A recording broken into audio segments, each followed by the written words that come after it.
The African Business Forum 2014 was held in London this year, and the President of Uganda, His Excellency Yoweri Museveni, was in the country to attend.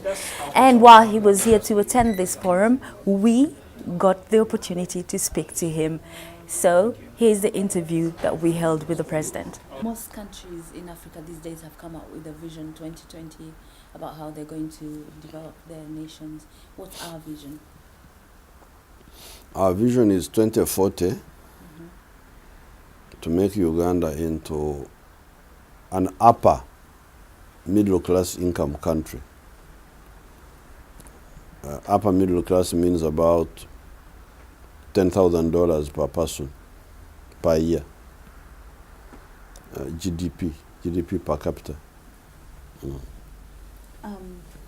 The contributions from the diaspora currently contribute significantly to the economy of Uganda.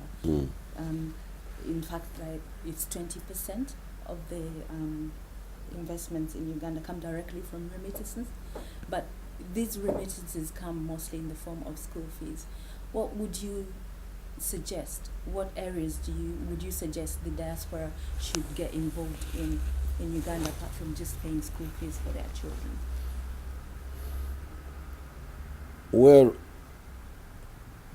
first of all, it's good that they are surviving and that they are sending some support to their families. That's good enough. I don't think they have their own money, which they can invest on a big scale. If they have, it may be of the magnitude of building a house or 2 or 3, which is all right, which they can also do. If you build a house and you rent it, you get money. If you build 2, 3, 4, that's some steady income for the future. So for their own good, I would encourage them to build houses for their own accommodation, but also for rent. However, beyond that, since they live in Europe and the USA, where there's a little bit of capital, they could attract others whom they work with through networking to bring those investments into our country.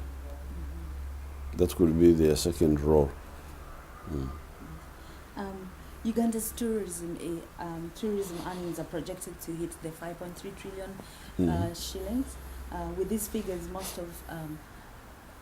is there a plan for us to have a national carrier now that we're doing so well in tourism? Well, I myself am a bit cautious about having government airlines. What I want is an efficient airline, whether it is owned by the private sector or by the government. That's a secondary question. What is more crucial is efficiency and service delivery and cost savings, not extravagance. So I am neutral. I don't mind. We need an airline, of course. Should it be wholly government owned? I don't think that's important. What is important is to have an airline, Ugandan airline, that charges reasonable costs, because Kenya Airways has been overpricing their tickets. But I have talked to President Kenyatta about it. So what we want is an airline, whether private or public, but we need an airline. So it's in the pipeline? It's definitely in the pipeline. Okay. Let's talk about the oil. Every time there's all this, oil is a curse. How are we going to manage our oil? So it's a blessing rather than a curse. Well, that is for people have no capacity. With us, there is no way oil can be a curse. Because we have already said the oil money will only go for electricity, for the railway, for some aspects of higher and technical education, and for scientific innovation. Those four. We shall never use the oil money for paying salaries and all that, no. That oil money must be for creating capacity which will help the present generations and the future ones. All right. Would you have like a message for the people in the diaspora? The people in the diaspora, you keep yourself safe. Don't go into drugs. I always tell you about AIDS, Mwekume, and continue sending money to your families. Invest in production. The Banyankole say, Buto ekorra bukuru. When you are young, you work hard so that in the old age, you live comfortably. So that is my message to the diaspora. Thank you so very much, Mr. President, for speaking to us. And I thank who? Rosemary Nankabiro. Nankabiro. Thank you very much for joining us this morning, sir. And ladies and gentlemen, please have your seats and let's get down to the business of our agenda this morning. The premise has been set for us, Your Excellencies. What we want to do is really to focus on bankable projects. In the audience this morning, you have people who are doing business on the continent, and also those, well, you may call them the uninitiated, people who still nurse questions about how safe it is to do business on the continent and where to look. And practical questions are being asked. How do I start? Who do I talk to? Where do I put my money? And what are the dividends on what will be the dividends on my investment? And so those are some of the areas that we'll be looking at this morning over the next 1 hour. But there's an elephant in the room. It's the issue of Ebola and the impact it's had so far in parts of West Africa. President Museveni, based on your own experience containing Ebola in Uganda, immediately, are there any lessons, are there specific action points that need to be taken by African leaders, by West African leaders, to deal with this current situation?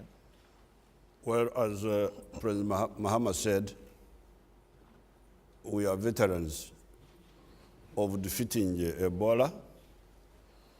It has broken out 3 times. One time in Gulu. Gulu is northern Uganda. Another time in Budubujo, near the border with Congo. Another time in the center of the country, in Chivari district. It is deadly. It kills a big percentage of the people who get sick, although a percentage also survive Ebola. But the crucial points about Ebola is that although it is very infectious, fortunately it is not infectious by breathing. It's not like, it is not as infectious as flu, for instance. Flu is more dangerous. If it was not, it spreads faster because it goes through the air, through breathing. This one goes through only contact. Now, what you need to stop with the contact. And that's why I am not shaking any of your hand. So that message is clear. We need to break the contact. Just hold on.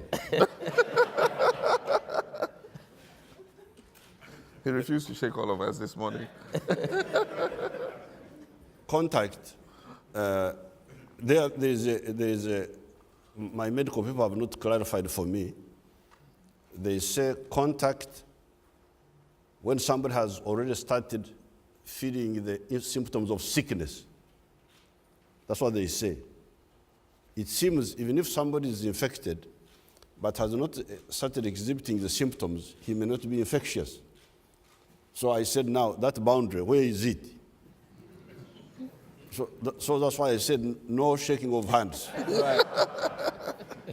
Right. So once you deal with the issue of contact, and that's where the leaders, the crucial point there is political leadership. Right. It's not just a medical problem, political leadership. So political leadership is needed right now. When you get something like that, what I normally do, I come out within 6 hours.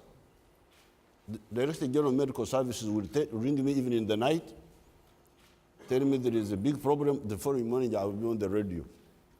Say, stop shaking of hands, stop burying people who have died in mysterious ways, report to the health centers, health authorities.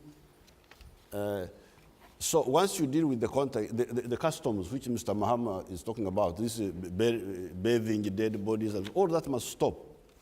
Once there is this problem, then the next group to protect are the medical workers themselves. That's right. President Museveni, if you just bear with me, you've made very valid points, but I want us to move on. Just hold on. Let me finish that before I forget. In a minute, sir? Just hold on. The medical workers, that's why he's making a point about the protective gear of the medical workers. Because if you don't do that, then you are in trouble. Thank you. Sorry to... Thank you very much, sir.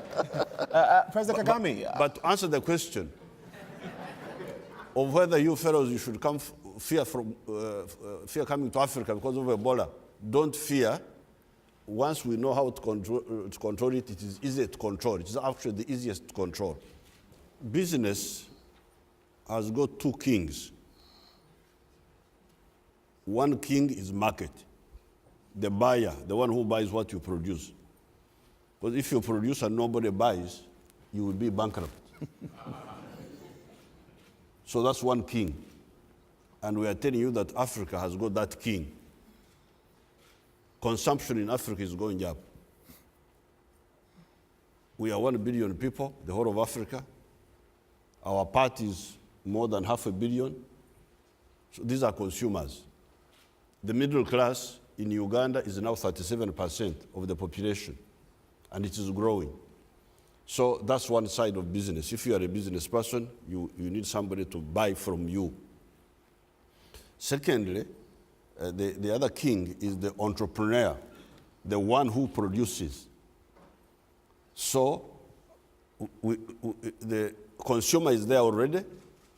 Now we want the second king, the entrepreneur. Then the two are linked by facilitating factors like infrastructure, roads. Roads are mainly done by the governments in our area, but there are also roads which can be done for toll roads. So you need a private sector to get involved. Yes. The railway, the power, that's to link the two kings, the consumer and the entrepreneur, the producer, the manufacturer or the service provider. Now, Africa, I think, will be 3 billion people in the next, not so far from now. It is the place to be in. Now, we had a problem of infrastructure, which we are dealing with now. Infrastructure is crucial for these people because with good infrastructure, you lower costs of doing business, and therefore you improve profitability. So from whichever angle you look at it, Africa is the place to be because the consuming power is there, the infrastructure is being worked on, and thirdly, we have also negotiated markets with other big markets, market access with the United States, with China, with India, with even Turkey, even with Japan. The only one we have not negotiated with the European Union. The only one we have not negotiated with are the Russians. I don't know why we have not negotiated with them. So that's why Africa is the right place to be. And back to my initial question, what is your development priority, President Museveni? Yes. So you've talked about roads and you've talked about partnerships. Where immediately do you want to see heavy investment going? Where infrastructure is being done mainly by the government, but the private companies can also come in energy.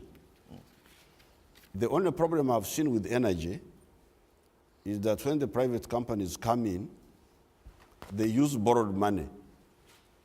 And that borrowed money has got high interest. And once they produce electricity, they try to recover money through high electricity prices in order to pay back the other loans. And yet I want cheap electricity for my factories to be competitive. So there is some sort of contradiction with the private sector. I'm beginning not to like them in the area of energy. So you do want them to get involved? No. But the question then is, if you have an aversion for the sort of dividends or expectations they have in that sort of arrangement, then what's their motivation? What's their incentive? To solve that issue of high electricity prices, because when we build a dam in Uganda, the price of the electricity is 3 cents per unit. A government dam. Yes. A hydropower dam built by the government. The price of electricity is 3 cents per unit. When it is built by the private people, because they are trying to pay the other expensive loans, which they got from banks, they go up to 11 cents per unit. And yet I want cheap electricity for my factories. But that's how I will be competitive in terms of production. So I was discussing with one clever European man. Well, there are many others, but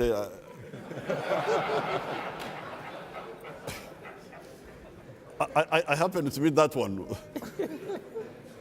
This man was saying that maybe you could use this aid money, because the Europeans say they are aiding us, although we are the ones who are aiding them, which is another topic.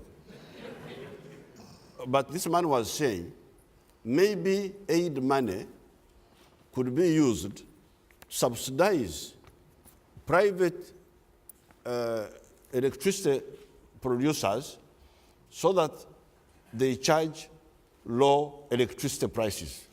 Because this is definitely going to make me give up private people in the electricity field. For the toll roads, I have no problem. Somebody can build a toll road and the rich people can use it and pay. As long as I've got another smaller road for my poor people who can't pay, I have no problem with the toll road being done by the private sector. But the electricity, we welcome private capital, but there's that issue of the price at the end, which should be looked How do you propose they can get around that hurdle with them? How are you going to go about it? Because one idea is that one of aid money being twinned up with the private investment to build the dam, but charge low price for electricity, so that they are supported by the aid money which the Western governments have been giving. That's one idea. President Museveni, are you able to provide us with an update, as briefly as you can, on the oil refinery project that you're working on in Uganda, and what impact you're expecting this will have on investment in your country? Yeah, but before I do that,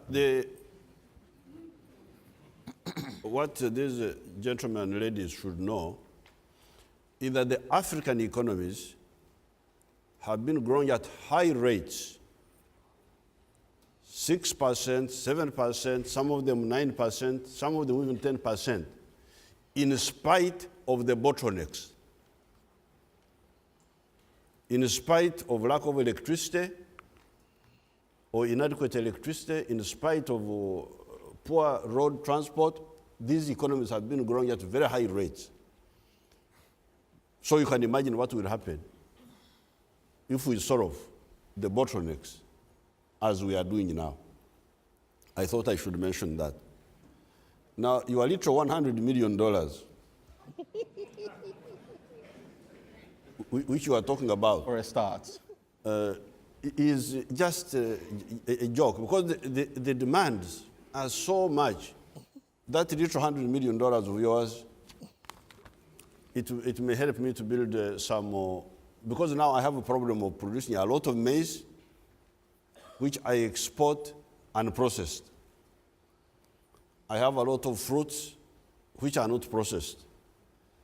I have a lot of agro-processing. We just consume that little Not even enough. $100 million of yours. But coming to the other question of the refinery, yes, we have agreed with the oil companies, because the oil companies were trying to lecture me that we did not need an oil refinery. Now, I happened to visit Iran. Iran is a country which is not popular here. But me, I go to all those places. I come to England. From there, I go to other places also. Now, when I went to Iran, I asked the president there, I said, President, you produce oil. Do you have refineries here? He told me, and this was the other one, the one you didn't like most here in the West. the former one, the one who was there before. Ahmadinejad. He said, we have 9 oil refineries and we are building another 7. Now, here I was being lectured that I should not have even 1. So, but eventually, it was resolved. And they thought that I didn't know much about economics. Because the problem we have in Uganda is that we are landlocked. So when you bring oil from outside, my neighbors who are Muslims and Christians and so on, they knock off some money for transporting oil through their territory. So what was going to happen if we did not have an oil refinery would be that our crude would pay tax, transit tax, going out, and the refined products would pay transit tax coming in. So I said, look here. Even my late old mother knew some economics.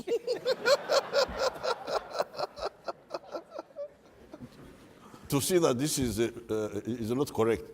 So we have now agreed on the oil refinery. We have also agreed on the crude that should go in the pipeline.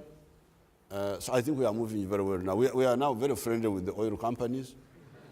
We have also agreed on the gas. We shall never flare our gas. Gas is not for flaring. Gas is for producing power. Gas is for helping us to process our iron ore into steel. So we have agreed on all those points which had made oil a curse in some other situations. This oil of Uganda will not be a curse. It is a blessing. I'm going to have to wrap up very shortly because we are very much pressed for time. But President Mahama, again, challenges of the Ghanaian economy. You are currently in talks with the International Monetary Fund. Let's cut to the chase. What do you want from the IMF? What are your expectations? What will be the implications? What should investors be thinking about as they observe these conversations, this discussion with the IMF proceed? I think that two have evolved. I mean, Ghana is not the kind of country it was when we first went to the IMF in the 80s. And I think the IMF is also not the same organization it used to be. It's President Kaunda who said the IMF was like a madman, and whether you had malaria or a broken leg, they gave you quinine. I guess that they've come a long way since then.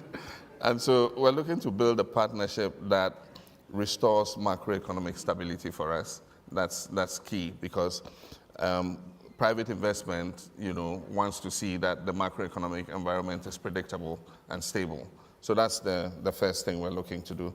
But we're also looking to transform the structure of our economy to make it more robust so that we don't have to have the cyclical booms and busts depending on what happens to international commodities on the world market.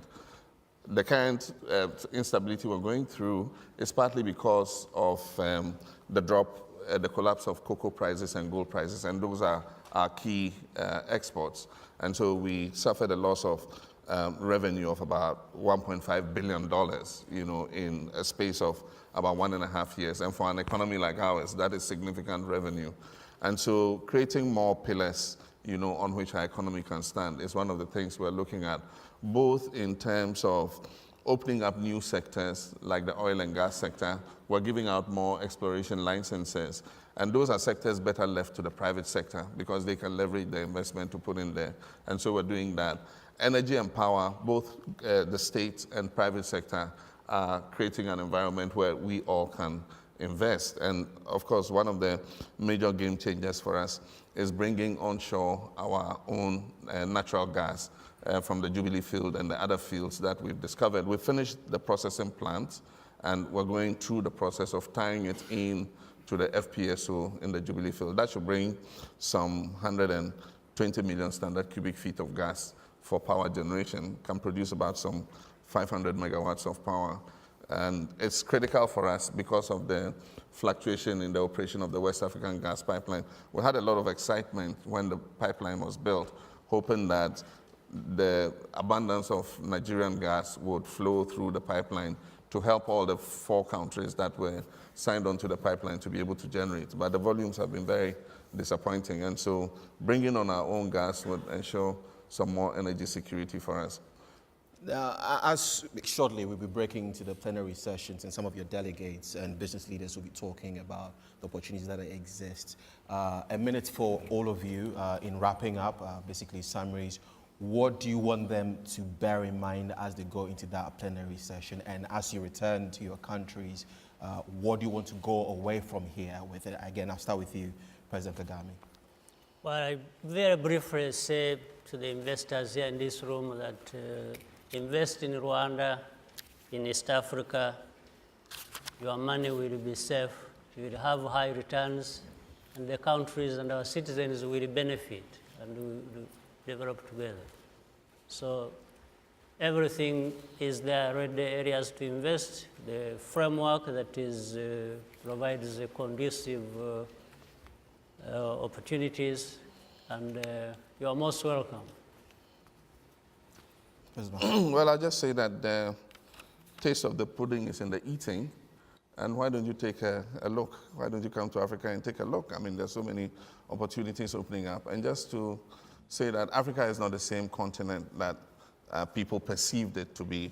It's a continent that is taking its place in the world. I mean, there are more elections taking place, open, and vibrant media landscapes, respect for the rule of law, human rights. And I think that a lot of the growth that we're seeing in Africa is a result of the democratic dividend that is beginning to pay off in all the countries we have.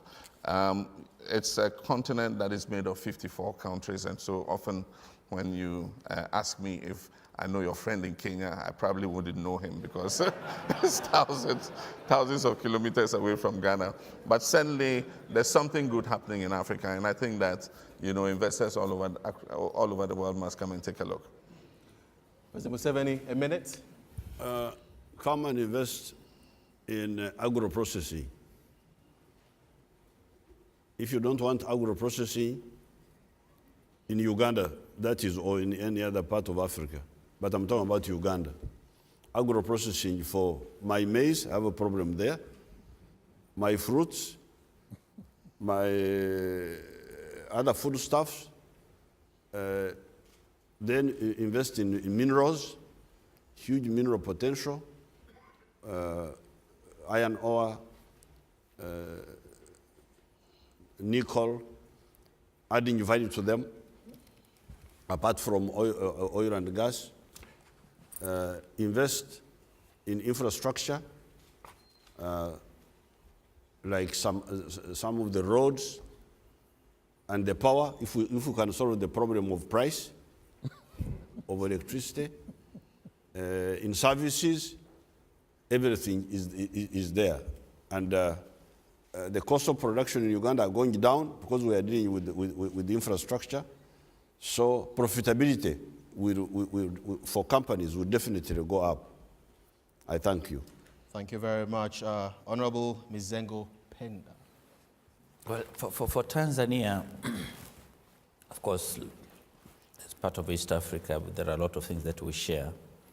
But certainly one area that I would seriously urge the investors to look at seriously and say the possibilities is in the agriculture. And to me, it's agri-processing business.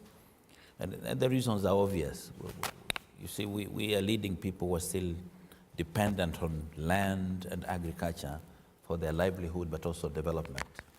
So to me, that would be crucial and probably number one. But as my elder brothers have said, agriculture cannot flourish if you don't have power. So we need also power, and good enough. We have gas opportunities, we have coal opportunities in Tanzania, geothermal opportunities in Tanzania. So it's an area that we can welcome anybody to come and see what we can do. And final, of course, is the infrastructure generally. Railways, roads, ports. We have quite a big portfolio in this particular area where we can also welcome colleagues to come and see the possibilities. Right. So, welcome to Tanzania, peaceful country, full of attractions in tourism as well. And beautiful shorelines. And beautiful shorelines. I'm going to have to pick up from here. So basically, your job is cut out. Many thanks. You've been a wonderful audience. Our panel has been the Prime Minister of Tanzania, Mizengo Penda, His Excellency Yoweri Museveni of Uganda, His Excellency John Dramani Mahama of the Republic of Ghana, and His Excellency Paul Kagame, President of the Republic of Rwanda. Many thanks for being a part of this conversation, ladies and gentlemen. Well, you've heard it from the president. Save, go do business in Uganda, and grow our country. Well, I'm Rosemary Nankabura for Uganda Vision. I'll see you again next time. Bye-bye.